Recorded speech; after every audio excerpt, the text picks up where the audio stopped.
Introducing National Streaming Sports, live and on-demand sports talk programming that you can access 24/7.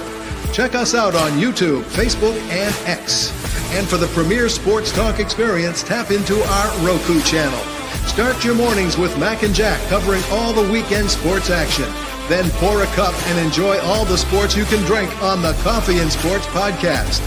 At midday, talk sports from east to west on the Coast to Coast podcast. Followed at night by some hot girl talk with Prim and Proper Sports featuring Sonia Pearson. Talk boxing on the Gloved Fist. Yankee fans tune in for Start Spreading the News. And there's more on the College Sports Huddle and Sports Scope with Robert Butler. And that's just a sampling. There are 20 podcasts in all and 70 weekly shows giving us a 3.4-star viewer rating. To find us on Roku TV, search for National Streaming Sports on the Roku search bar. Click on the logo and you're in. For laptops, mobile phones, and tablets, download the Roku app. National Streaming Sports, live and on-demand sports talk for America. This show is brought to you by BetUS.com.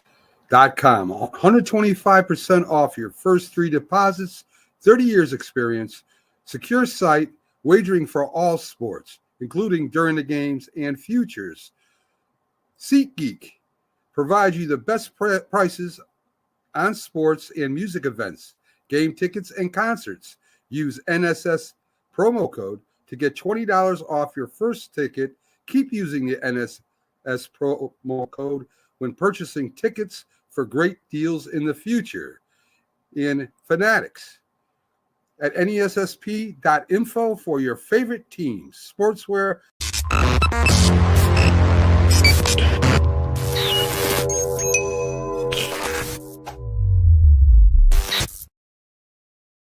If you like the sweet science, get ready to talk boxing on the Gloved Fist podcast with top boxing writers Frank Lotierzo and Jack Hirsch.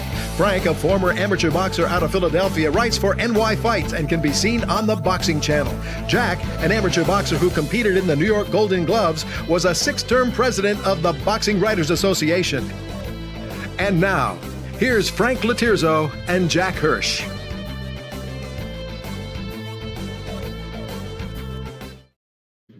And we're back. Welcome to Glove Fist. We've been away for a week. My name is Frank Lotierzo, former fighter, part-time writer, full-time observer, joined by former 6-term president of the BWAA, Jack Hirsch. Jack, how are you doing tonight? Hey, good, Frank. It's good to be back, and my apologies to viewers of us missing last week's show. I had an emergency going on, and Frank, I guess you could have carried the ball on your own, Frank, but it's a little hard without me. I understand. You had an emergency. It is a little hard without you. You had an emergency yourself, so it was, a double switch off, but we're back better than ever. Jack, we have a lot of things to talk about, but your shirt, the Jets, makes me think a little bit football. And as we are and have been for the 3rd year in a row, as we sit here in late November, my nightmare is starting to form. The Buckeyes look like they're the best team in college football. I've already bet money on them to win the championship. And the Eagles, if they're not the best team in the NFL, they're going to probably win the NFC, even though I know you're going to say the Lions, but I have more confidence in the Eagles. So I'm not in a really good mood, Jack. I mean, we're going to talk about a fight that, is a little controversial, but this football really has me messed up, boy. The Eagles. I don't understand something about you. This is football related, Frank. I don't get it at all. You're a big Miami Dolphins fan. They're playing at Green Bay on Thanksgiving. The Green Bay Packer team, who I picked to win the Super Bowl, and I'm sticking with the pick, even though the Lions are the best team. The Packers are still in it. At this point. No, I'm saying the Lions are the best team in the NFL at this moment. Okay. I think the Packers will be the best team come playoff time. They're rounding into form. So you're nearly hoping that your team, the Dolphins, loses. I mean, if they win and it's 4 straight, it's like you're embarrassed. Jack, you take pleasure out of them losing. You're the only fan I know takes pleasure out of his team losing. No, Jack, I don't take pleasure out of it. But see, I am a realist. I don't live in the world where I want it to be, where everything is as I see it. I take the Dolphins as seriously as I took the Paul Tyson fight. The Dolphins aren't a contender. They're not a playoff team. They've won 3 in a row. They beat 3 terrible teams. Think about what's going against them this week. They never beat good teams, and they have a bad road record, and they have a really bad road record when it's cold. So they're going to Green Bay, who is in the mix in the NFC. It's a road game, and it's going to be cold. And now people in Miami are starting to think, hey, we have a shot to make the playoffs. No, you don't. You have no shot to make the playoffs. The McDaniel Tua fantasy is over. It hit the high water mark losing in Kansas City last year. So I don't get too excited about them, Jack. So me, in a perfect world, I enjoy the Eagles losing and Ohio State losing more than anybody winning. So that's all I care about. Yeah, it's kind of ironic. 2 years ago in Miami, I saw the Packers beat the Dolphins. And in the Dolphins home game, it was like the second coldest day in Miami in 30 years. It was a high in the mid-40s, and it got much colder as the game I went remember along. that game. We're sitting like shivering, in the stands, and talk about cold weather games. But Jack, this Ohio State thing has me really bothered because the SEC is down, and Ohio State, they built this team to win now. The guy that returned the punt for a TD in the game last week, which sealed the game, he was in Alabama last year. I don't like the portal. When did they play Michigan? This weekend. I'm not sure this weekend. Okay, I'm Right. so caught up in the NFL, the Thanksgiving games. Can you imagine Ohio State loses to this Michigan team, the Michigan team who's just a shell of the national championship team last year, who barely got by Ohio State? But, Richard, I don't know if I know you or not. Jack, that's a good point. I would love that. I'd give up a year of my life to see that. But Richard, question. I forgot. I had to mention it to you last week with the Tyson Paul fight. Rick Sherlock, I didn't know the answer to this, okay? This is in the Tyson Paul fight. And he asked me, and I said, I run it by you. He heard the referee tell Paul not to measure. And then he puts down, I never heard that before. Please explain. Do you recall that? I don't recall that. Referee told Paul not to measure. The only thing I can think of, remember the way Ali used to stick his hand on an opponent? That's the only thing I can think of. That's what I was going to say. Right. I mean, Paul doing it. Maybe he did, but it was so inconsequential. Okay. Is that the Richard that's on the board, Jack? Yeah, that's the one. Yeah, Rick Sherlock. Rich, let me tell you something. You say I underestimate the Vikings, and they've already beat the Packers, whatever. Rich, let me ask you this. How do the Vikings do when they play the Eagles? They get mutilated. So I have a big problem with the Vikings because every time they're supposed to be good, they get their butt kicked by the Eagles. So until the Vikings beat the Eagles, I have no use for the Vikings. All right, Jack. So now I got that off my chest. Okay, I'll pop my Valium after we hang up, after the show's done, because they're ruining my football season.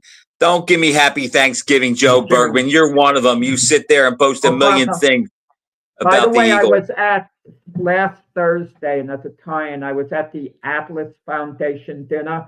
Teddy Atlas, puts on this big dinner. Loads of celebrities come. Great charity affair. Fantastic affair. Teddy at one point was made like an assistant coach for the Jets, in the sense that he would work with them on the bags, for the hand motion, boxing things with Eric Mangini. Right. The Jet head coach really admired Teddy a lot, and Teddy would give motivational talks.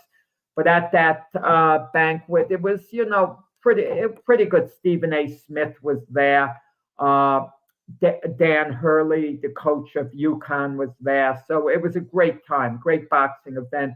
People should keep it in mind. It's in the middle of November normally, or the third Thursday in November usually.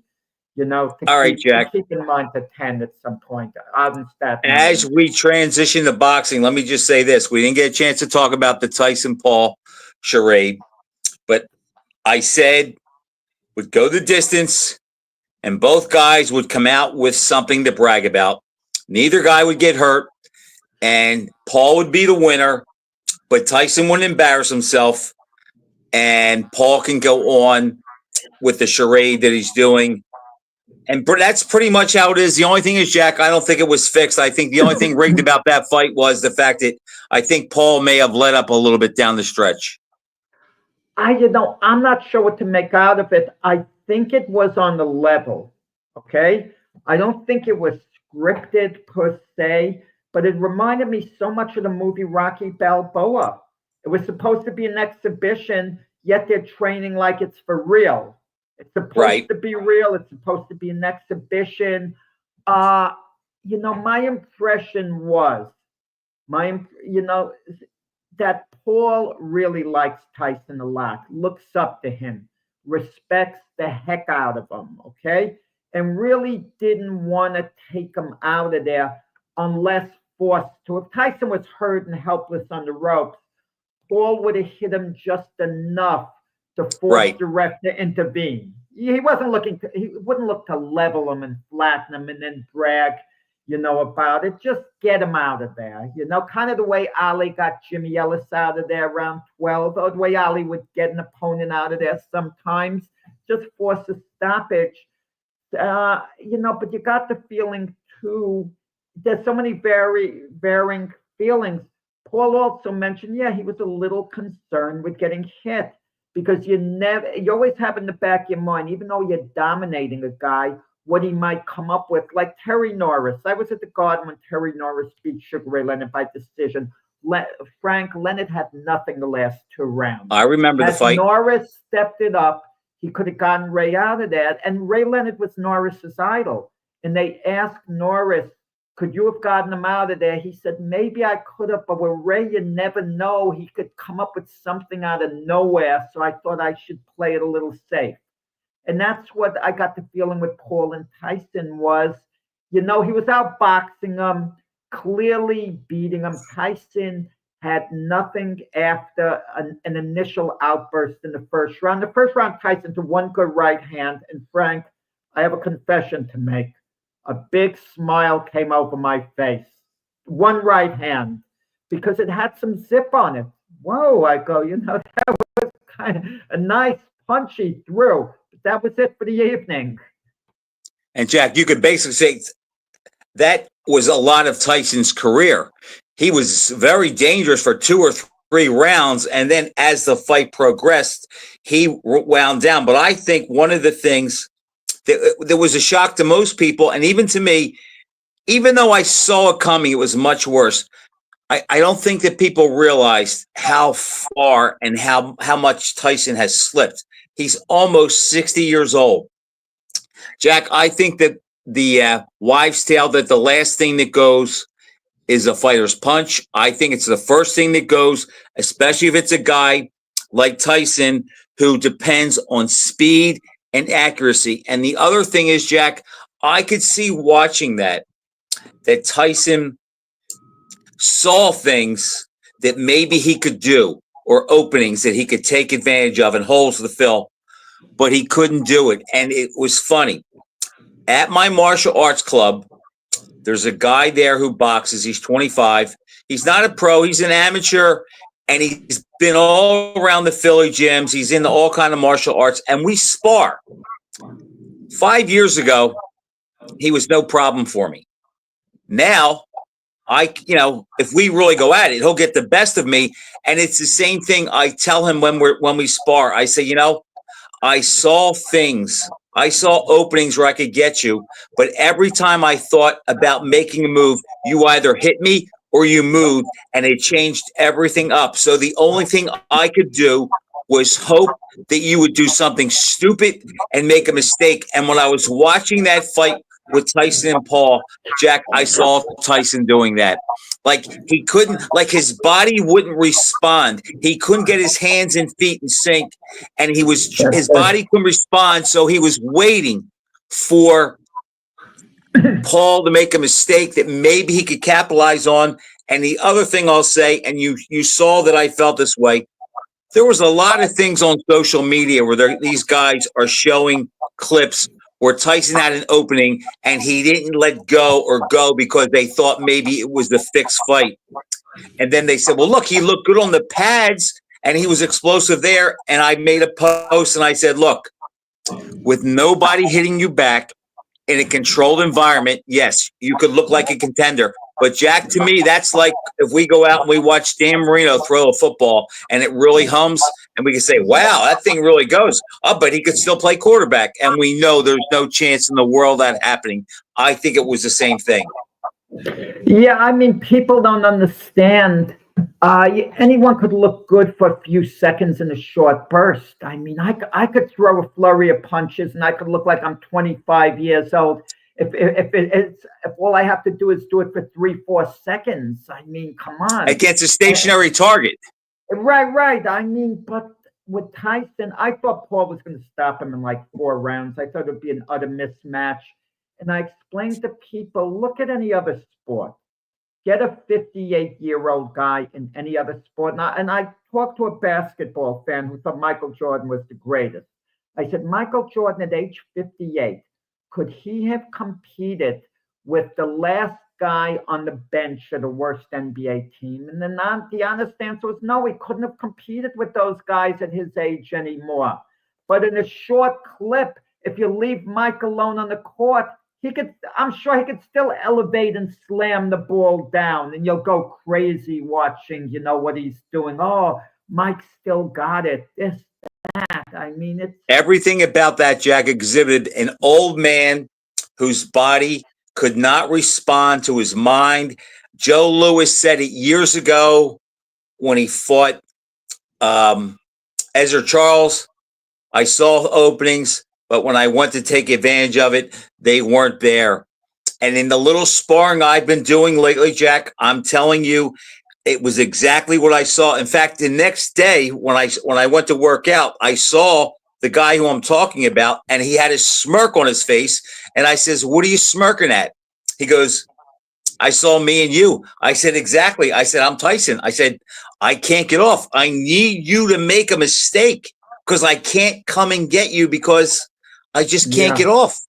My feet won't move. My hands aren't in sync. If you stand there, I could probably hit you hard once or twice, and that's it. And I think that's what we saw. Now, Jack, what does that say about Jake Paul?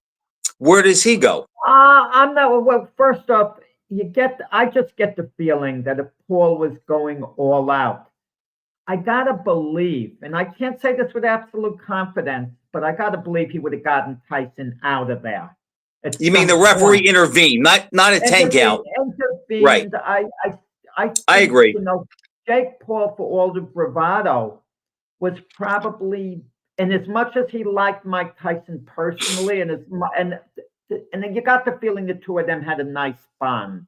They really liked one another, You get the feeling he was in awe of Mike Tyson to an extent. He probably heard all the things. Wow, he may have been thinking the last thing a fighter loses is his punch. And it would be a disaster if Tyson just nailed me with one punch. Because he's never been in a real fight per se. The closest was Tommy Fury. The rest of the guys were basically martial artists, a bare knuckle guy, MMA, this and that. Now he's in with a legend, and he's probably hearing, wow, Tyson's really been training, and Tyson's body looked good, for a guy his age. And then we would hear the comparisons, and these were ridiculous comparisons where people bought into it. But look what old George Foreman did. First up, there's a big difference between age 45 and 58. A major, that's 13 long years. And even Foreman, when he was in his late 40s, it was remarkable the way he could fight on even terms for the most part with the Alex Stewarts, the Lou Savarises, and the Tommy Morrisons. That's remarkable. That's legendary stuff. But the bottom line is he wasn't nearly the fighter he was Foreman. Just He was just a friend. He would have utterly destroyed those guys when he was younger. And Jack, let me clarify something I said about a fighter's punch. What I mean is, look, can Mike Tyson still hit hard? Yes. Would we want to mess with him? No. But at the elite pro level, he's nowhere near the same fighter that he was, and he just doesn't have those skills. And Jack, when you think about Foreman, here's the difference. Foreman had such freakish brute strength that he just overpowered everybody, and he had such an abundance of it that if he lost 30% of it when he came back at 40 years old, he was still maybe 20% of everybody else, and his game was more of a physical bowl you over, where Tyson was more skilled, and his game was more speed and accuracy. Foreman wasn't nearly as accurate as Tyson, and he wasn't nearly as quick, but he didn't have to be. He had those heavy monster hands. Tyson, even when he was in his prime, the guys that he fought said, yeah, he could hit hard, but it was so much as I didn't see it. And he hit you clean. And it's like, that's why what Foreman did, as far as in boxing, I still think it's the greatest comeback ever. However, only he could have done that, because we know Ron Lyle tried, Ernie Shavers tried, a couple other guys from that era tried, and they embarrassed themselves. So it's a little different comparison. But like you said, Tyson was also 13 years older than Foreman, and we saw how bad Foreman was after 10 years at 48 years old. Frank, you didn't have to clarify, because your remark I thought was brilliant and something I've been saying all along. It drives me crazy when I hear, the last thing a fighter loses is his punch. It's one of the first things you lose. Exactly. I'm going to give you a case in point. Later on in his career, the great Sugar Ray Robinson would win some, lose some against contenders, okay? But he would always go the distance. Yep. The last thing, and according to Carmen Basilio, Robinson was the hardest puncher he ever faced. We know it was a devastating puncher, Robinson, when he'd unleash punches, but he couldn't get anyone out of there the last 6 years of his career, because of one of the things, he didn't have to punch anymore. That's what happens with older fighters. Look, George Foreman KOs a weak chin Michael Moorer. The same Michael Moorer who David Tua just took out like in the snap of the finger, but maybe that's a bad example. It's 8 years later, but I still think it's valid. Right. Okay, so maybe that's a bad example. But, it's the circumstances involved. I mean, old George Foreman couldn't take out Lou Savarese, couldn't take out Alex Stewart, couldn't take Tommy out Morrison. Tommy Morrison. These are guys who were taken out by other fighters. If Foreman still had the punch, if that was the last thing to go, he would have gotten those guys out of there. He hit them enough times. Foreman did not hit as hard when he fought Michael Moorer as he did when he fought Holyfield. You could see the difference, the decline. The shots he hit Jerry Cooney with and Holyfield were much bigger shots than he hit Michael Moorer or Shannon Briggs or any of those guys. And Jack, I did a post a while ago, and Joe Louis said the same thing when he fought Marciano. He said he had 2 clubs in his hand. I had nothing. Lewis had no right hand, and he was only 37. I had no right hand when I fought Marciano. I had nothing to hit him back with. I had a little bit of a jab left, but it's like, look, you can't beat Father Time. That's all there is to it. Delay it a little in this day and age because of the modern technology training methods. Fighters would be old at 35, 36. Well, they had a lot more fights, too. They can extend it to age 40, 41, perhaps, and that might be stretching it a bit. It depends on the fighter. But what we saw, and again, I agree with that, and George Foreman was the exception because he was just so far above everybody else, and he just had such an overload of power and physical strength, toughness, and durability. Which I'll give Tyson a little credit here. Nobody's talking about this, but he still has a pretty good chin because He was hurt a few times, but he was never in trouble or close to going. Yeah, I mean, Tyson, the best thing I could say for him, he was technically sound. He trained, it was an honest effort on his part. I don't think he cheated anyone by coming in out of shape. He did it the right way. He got in shape. He did what he could do. The only thing I wonder about, Frank, and I'm not a skeptic, believe me, I hate these conspiracy theory people who come up with stuff. Uh, I kind of wonder, was there a bit of an understanding beforehand with Paul and Tyson? Or did Paul let Tyson know, you can try to hurt me. If you hurt me, I might open up on you too, because I got to win the fight. But if I see I'm completely in control, I'm just going to outbox you and I'm not going to step it up. You kind of just wonder. Isn't that what Customato used to call the silent agreement? But I got to tell you this story, Frank. I'm out in public. True story. After Tyson Paul fight, 3 guys are talking, and they're getting in a conversation about the fight, and I'm just listening. And they all came to the conclusion, Mike carried him. Mike could have knocked him out whenever he wanted. And we're hearing that all over the place. Even Sylvester Stallone comes out with something. I don't know whether you saw. He says, I understand. People should understand Mike did what he had to do for his family. We understand why Mike did what he did, meaning Mike kind of carried Paul, not the other way around. Mike took the money, understood, he was going to lose the fight, but whatever. And, Tyson got half the money Paul makes. That makes no sense if that's true. I know that this Paul is such a draw. And Jack, before I forget, think about this. We were talking about how Foreman went back and wasn't the fighter he was against Moore that he was when he fought Holyfield. Tyson was not the same guy that did the exhibition with George Jones. Those 4 years made a difference. He looked much better against Roy Jones than he did Jake Paul. Yeah, age, there's no way around it. I was watching today a replay of the rematch between Larry Holmes and Michael Spinks.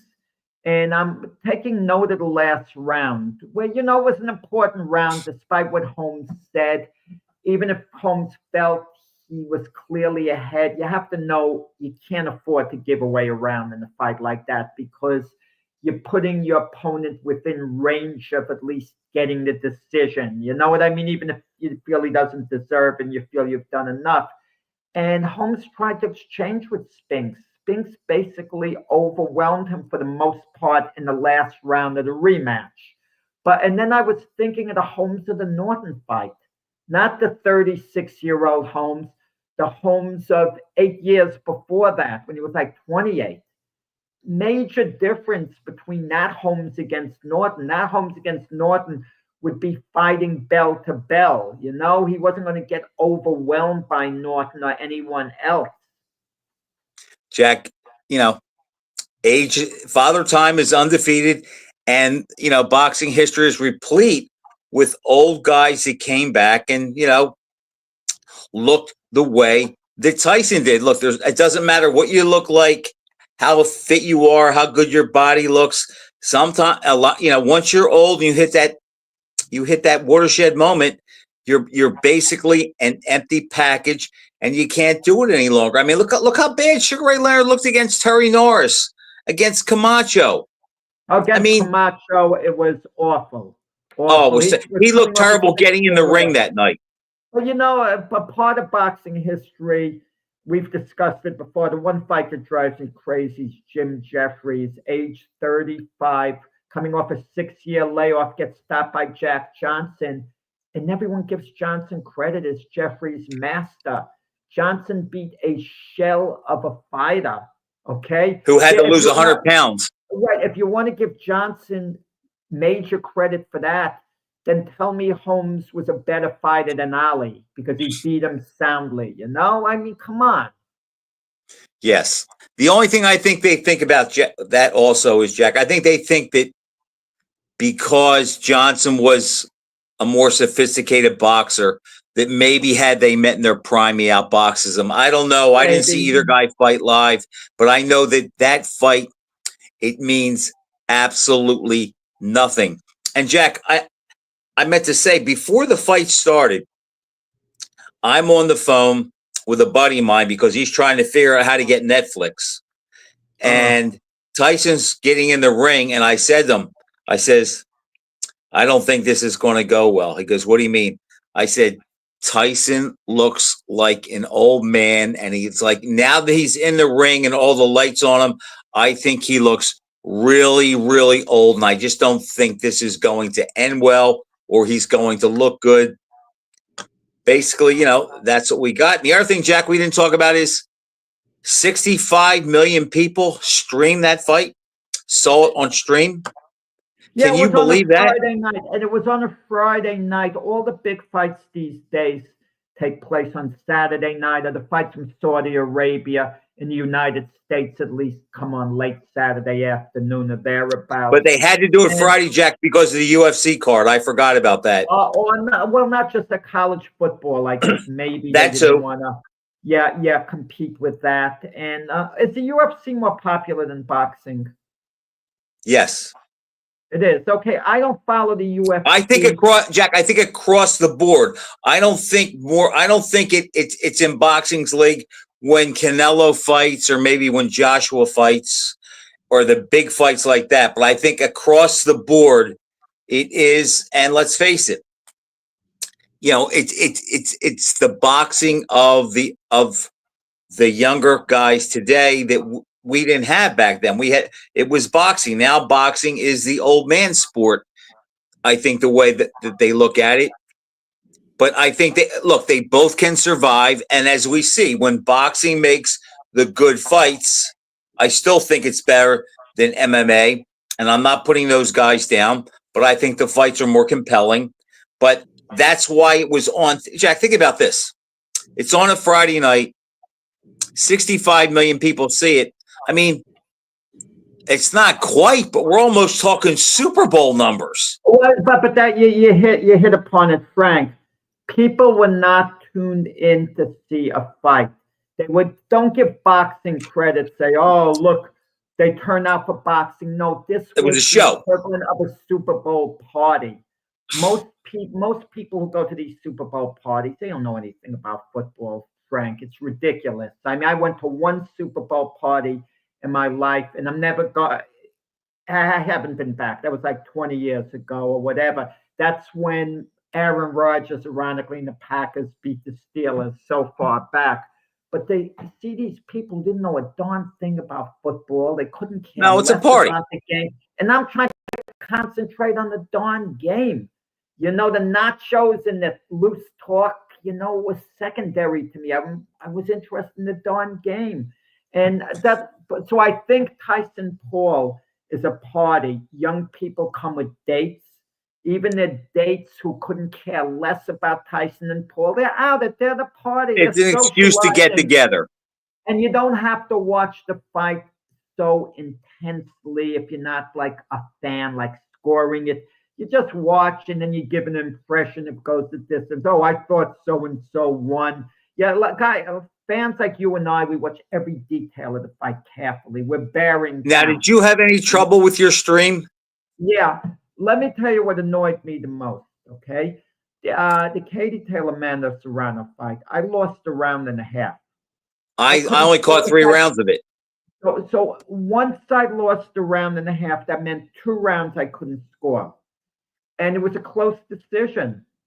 And I gave up scoring late on in the fight because I knew my card can't count. I can't go back to the 2 rounds, what happened. You and I are from the same school. Yeah, nothing substitutes for your original thoughts, seeing it as it's happening. Once you know what happened, you're prejudiced in your own head. You can't score it as accurately as you want. So I didn't wind up scoring it. And I'd still be as who I thought won. And I said, I can't based on an impression. Look, certain fights, if they're lopsided, like your buddy Tex Cobb against Larry Holmes, you don't need to score round by round to know Holmes deserved the decision clearly. I mean, but any fight that's truly close, you gotta watch it carefully. And and I didn't like it. I mean, the streamer was getting fuzzy at different points. Paul and Tyson was a little erratic at times, but I felt When they straightened out by then. here's how I look at the Serrano Taylor fight. I only saw the last 3 rounds because it took me the whole fight to figure out how to hit reboot and refresh and do all that. So all I'll say is this. I can't say who won the fight. I've read all the recounts of it.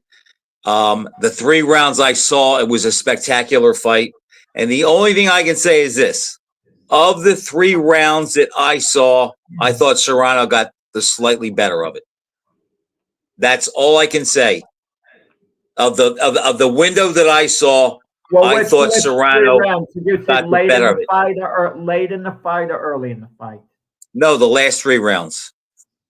Last 3 rounds, it didn't appear that way because Taylor, by all accounts, and I saw the later rounds, just an impression. I wasn't scoring it. It seemed like Taylor was coming on, that Serrano did better early and Taylor did better late. That Well, was then, the then, impression. Just the then I'm thinking impression. that Serrano clearly won the fight because, again, I saw the last 3 rounds, and I know what you're saying about Taylor coming on. She landed more shots, but I just thought Serrano's shots counted for more. Okay. And I thought she won 2 of the last 3 rounds. But I don't like to hear the term robbery. It drives me crazy. No, For example, people are going all over social media saying Serrano was robbed. But meanwhile, in the 8th round or so of the fight, they're interviewing her cornerman, her main trainer, Jordan Maldonado. And he's saying, I think we're up by 8 points. And that means they won considering every that, round. no, that he was saying he thought they were up by 1 point at that Oh, stage in the 8th round. So the rest of the fight, even if you feel Serrano had a little edge the rest of the fight, and you could say the last 3 rounds were close, regardless how you scored it, it doesn't come on the robbery call. I hate that term of people saying robbed, all the time. Jack, that's the same thing that people are saying about the Bivol Bitterbeef fight. Yeah, I don't no, think there's Bivol no was robbed. robbery, no matter how you scored No. the fight. I don't mind someone saying what Bivol. I think Bivol definitely deserved a decision. I'm good with that. I'm good with that. But I don't want to hear, oh, what a robbery on Bivol. Ken Norton wasn't robbed against Ali. You might think he won, but he wasn't robbed. Right, exactly. And people are getting out of hand. You know what robbery would be? Tyrone Everett against Alfredo Escalera. Okay, That would call be that a the robbery. best example. Right. Or call another robbery. Jorge Ahumada being given a draw against Bob Foster. That was a robbery. Even Foster told me years later he thought he lost the fight. He said, I'll give you one. Yeah. Something tells me you're not going to agree with me, but I think this fight was a robbery. I thought that Golovkin clearly beat Canelo the first time. I think he was robbed. But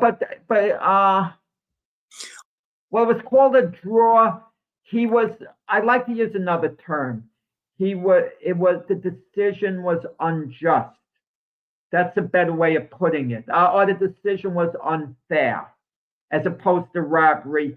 I don't know, was it a robbery per se? I'm going to tell you why. Because I like to look at the consensus of scores. And I agree. I had a 116, 112 Golovkin, 8-4. as I remember. Same thing. Yeah. But the point is, the majority of people all over either had it anywhere from 114 to 114 to 116 to 112. It would have been, silliness to score for Canelo. Those few scores you hear, I completely disregard as idiotic. But enough people had it 114, 114, or 115, 113, or 116, 112. So I call it decision. But Jack, like a fight can be close and still one-sided. The score can be close and still one-sided. Here's how I break it down. To me, and I'll use that fight. If I watch the fight and there's no doubt in my mind after the fight who won, And it's enough in my mind where I think I could watch this fight 15 times. Granted, we know the score doesn't count, but if I just wanted to go back for the record and I watched it 15 times, I would see the same guy as the winner. And that's how I'm comfortable saying a robbery. And I there was no doubt in my mind,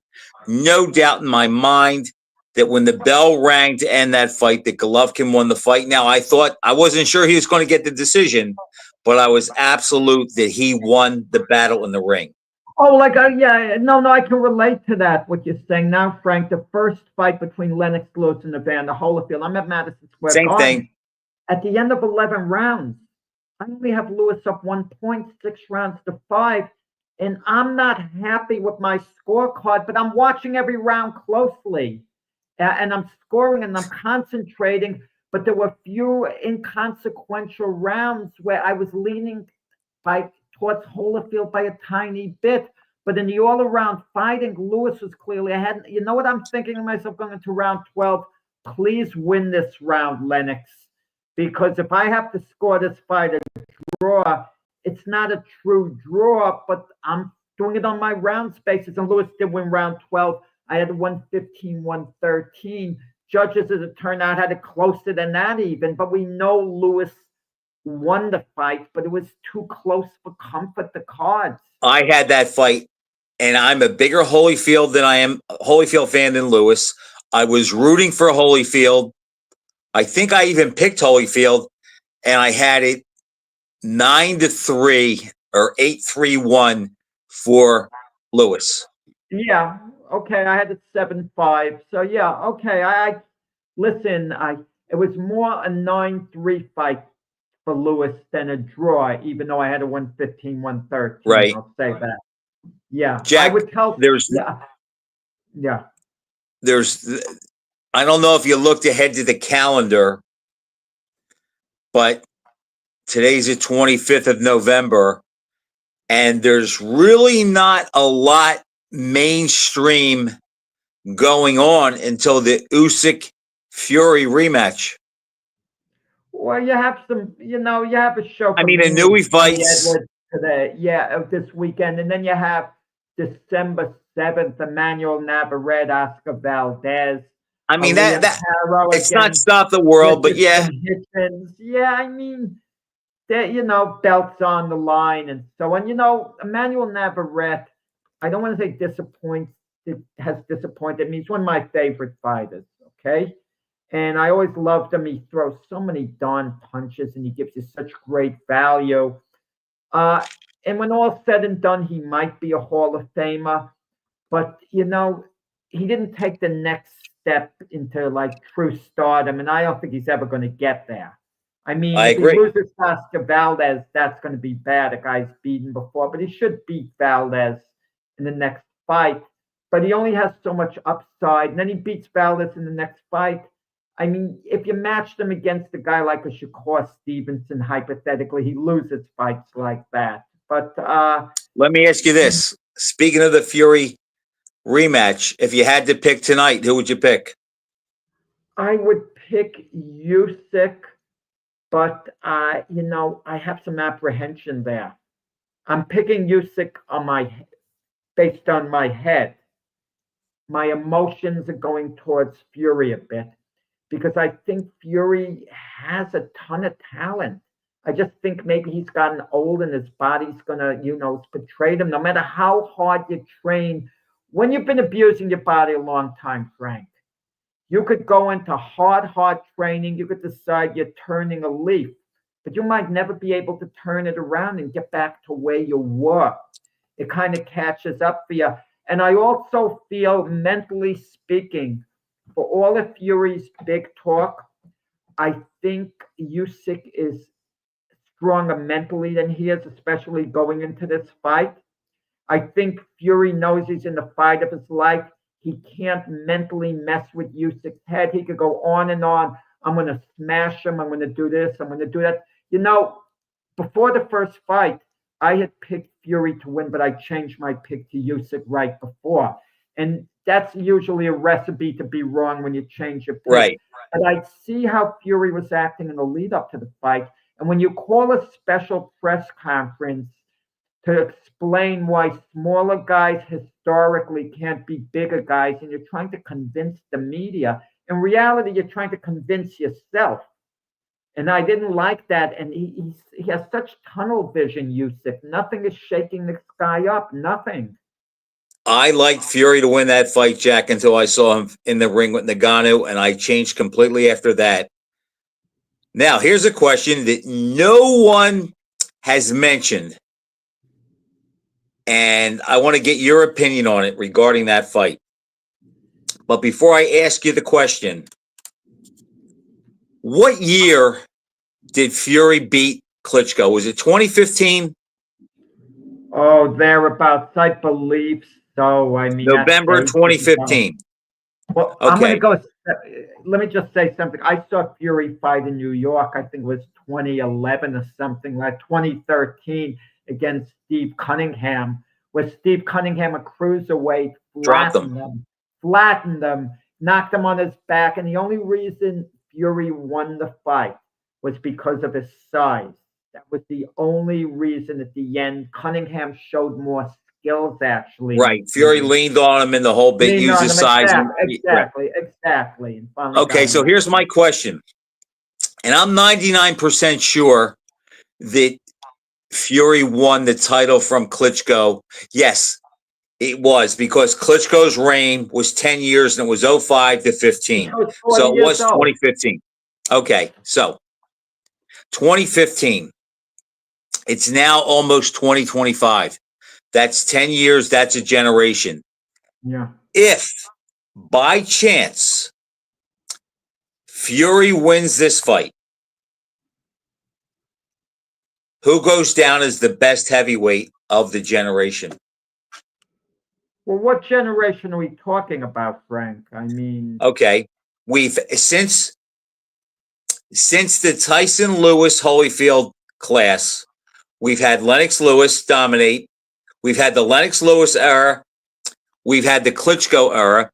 And this is the post-Klitschko era, which ended in 2015. So if we go from 2015 to 2024, I don't think there's any doubt about it that it's between Fury and Usyk who the two top heavyweights are. Since Klitschko or counting Klitschko? Since Klitschko, since he was dethroned. Yeah, I mean, both guys would rate ahead of Anthony Joshua. Okay, so has some legacy. Yeah. Let me finish, Jack. So here's my point. Okay. Usyk has beaten Joshua twice, and he beat Fury. Fury beat Wilder twice, and if he beats Usyk this time, he'll have Usyk on his record. So the question is, if Fury wins, and if Usyk wins, there's no doubt he is the best heavyweight of the post-Klitschko era. But if Fury wins, who's the best heavyweight of the post-Klitschko era? If Fury completely dominates and stops Usyk, you have a little. Why does he have to dominate, Jack? He only lost by a point in the last fight. Yeah, all he has to do is win the decision. No, I think people will take a cop out in a fight like that. I mean, in a judging like that, not in a fight. They would say Usyk is the better fighter. They would avoid the issue, like they did with Evander Holyfield. People don't rate Holyfield as a heavyweight. They don't want to. They want to avoid rating him. So what they say, the greatest cruiserweight of all time, or they say Holyfield is a greater fighter pound for pound than all these other heavyweights. They kind of cop out, because how do you compare Holyfield as a heavyweight to Ken Norton, for example? No one will, it's the comparison they don't want to make, so they say Holyfield is better. But are they going to say he's a better heavyweight than Norton? I think so. Yeah. I think he beats him head to head. I think he has more quality wins. I think he's clearly better. But Jack, let's get back to my question. Let's make the case. How would you break the tie if Fury wins a decision? You know what I would do? I would point to Fury. I go with Usyk. I would point to Fury's history of close calls. Okay. What was the name? Otto Wallen. nearly lost the fight on a cut eye. Deontay Wilder, look at all the times he was dropped, how two of the fights he barely got by. But he Nearly stopped got them both times, Jack, when he beat him. Well, one fight was a draw there. And you might No, say, the two times that Fury won were both stoppages. Stoppages, but he got dropped twice, Yeah, I don't care about that. He stopped them. Yeah, okay, but I could look at what was Wilder's pedigree, really. You kind of wonder to an extent. And he also, yeah, I understand the Steve Cunningham thing, where he got knocked, on his back. Usyk never had to survive anything like that. Nagano, that's damaging. That was a real fight. That was a real fight. So he fought a guy who had never had a professional fight, okay? And he barely squeezed out a decision. And in Nagano's next fight, Anthony Joshua obliterated Nagano without the slightest difficulty. There's your answer right there. Usyk gets the edge. Usyk. So even if they're 1-1, Usyk gets the edge. Yeah, to me he does. Yeah, but I think Fury being charismatic and all this talk. You're just asking me my opinion, who I put ahead. What do I think the public would say? The public might give a little lean towards Fury, perhaps, because of the charisma. Because they would say that he might think of Usyk as being, even though he's more than a blown-up cruiserweight, he's a legitimate heavyweight. Absolutely. He's still thought of as a guy who's kind of like a tweener, who moved up, who hasn't had a long career as a heavyweight.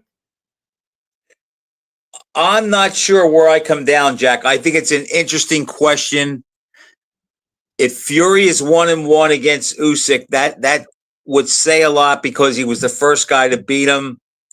Usyk can say that he was the first guy to officially beat Fury. I think it's a really interesting question. Now, look, if Fury stops him and dominates him, that might be different. But basically, I guess it comes down to beating Joshua twice by decision counts more than beating Wilder twice. He stopped Daniel Dubois, and look what Dubois has done. And, Daniel Dubois, if he got a rematch with Usyk and he beat him, and he turned out to be an outstanding fighter, he conceivably would be ahead of both of them at some point.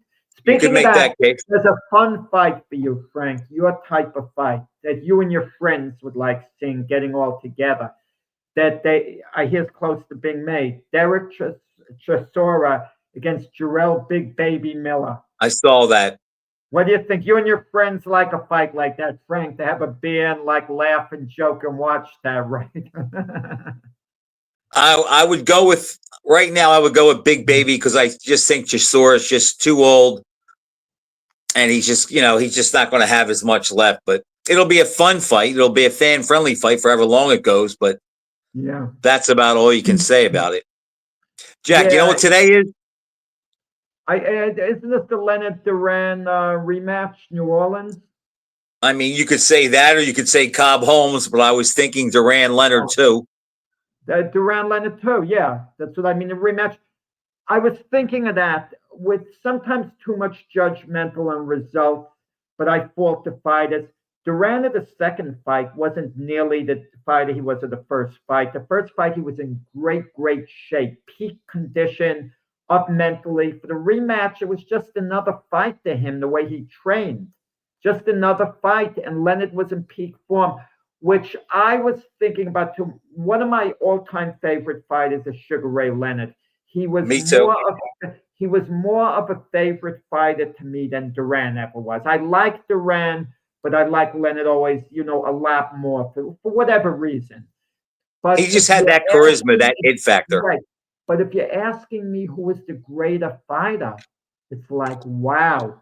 I hate to say Duran, but maybe he was, because Duran was, a lighter division competing with him, basically. You talk about a lightweight moved up to welterweight, the two divisions, and beat Leonard. And when the two of them were closest to being at their peaks, It was Duran won. Duran who got the decision, but it was a close enough fight to have gone either way. I think the first Duran-Leonard fight, the myth, Duran definitely won. It was a very close fight. I'll give it was a close fight, Jack, but I can't make a case for Leonard. No, okay. I mean, But it was close. I agree it was close. I think Leonard rates higher pound for pound. But as you said, the closest they had to a real fight, or the only real fight they had when they both were at their peak or close to it, was the first fight, and Duran edged it out. But in the second fight, he was only losing 4-3 going into the 8th round. I thought it was 4-2-1, It might have been 4-2-1, but it was like Leonard had won 4 rounds, but somebody had it 4-3. One of the judges. It was close. I don't like the way the fight ended. But it was Leonard's night. You could tell that he felt it. And I think Duran knew that. And I think it was almost like the first Ali Liston fight, where they just knew the longer it went, the worse it was going to get for them. Let me find a way out. Yeah, Duran just wasn't physically the fighter he was at the first fight, and he, just it was a forgettable night for Duran. But to think of Duran, when you talk about pound for pound, he eventually went up to 168 pounds and he beat Iran Barkley. Was that 160 or 160? 160. That was at 160. I'm sorry. Okay, 160. Still remarkable. He went up and he gave Marvin Hagler a really good fight.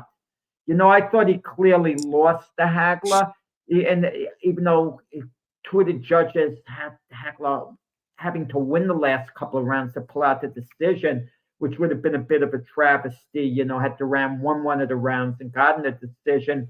It makes me think one of the most underrated performances that a boxer wasn't given credit for was Wilfred Benitez in 1982. Duran was in fantastic physical condition when he fought Benitez. He was in great shape, yet Benitez schooled him.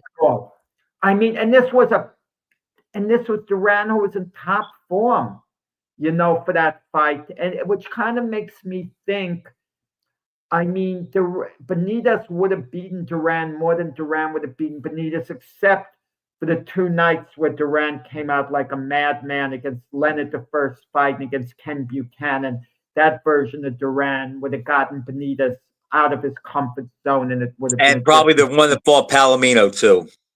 And the one who fought Palomino, but I was surprised that Benitez handled Duran the way he did. And Jack, think a bit about Benitez in 82. He beats Duran conclusively. And then he fights Tommy Hearns and gives him a real good go a few months later in December of 82 and loses by decision, but doesn't really get hurt. Yeah, I mean, Benitez, I remember the fight against Hearns. He went to the ropes. He dropped his hands. I held one hand with the ropes, and he let Hearns tee off on him with his hands down, and he made Hearns miss every darn punch. Yep. This is like Tommy Hearns. I mean, it was like crazy. Is Benitez the 5th Beatle? Talk about fighters who fell off the cliff. Man, when Benitez fell off, I mean, he didn't. Some guys age gracefully, little by little.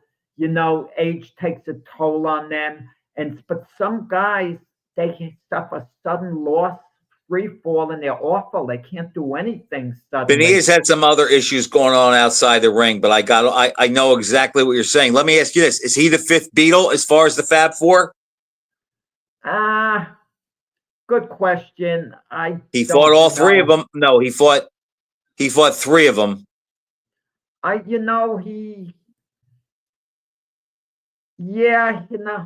Well, we got to kind of go. It's thought-provoking. We lost the competitive fight to Hearns fairly close, but legitimate decision.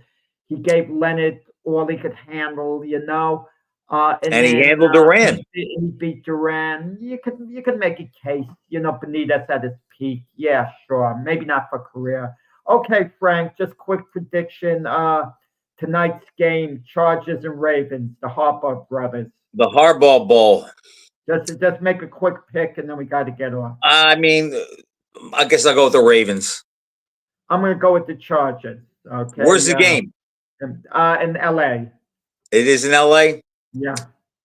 All right, Jack. Okay. Nice seeing you. Glad everything's good, and we'll have a great Thanksgiving, everybody, and you, Jack, and we'll talk to you next week. Same. Best to all everyone out there.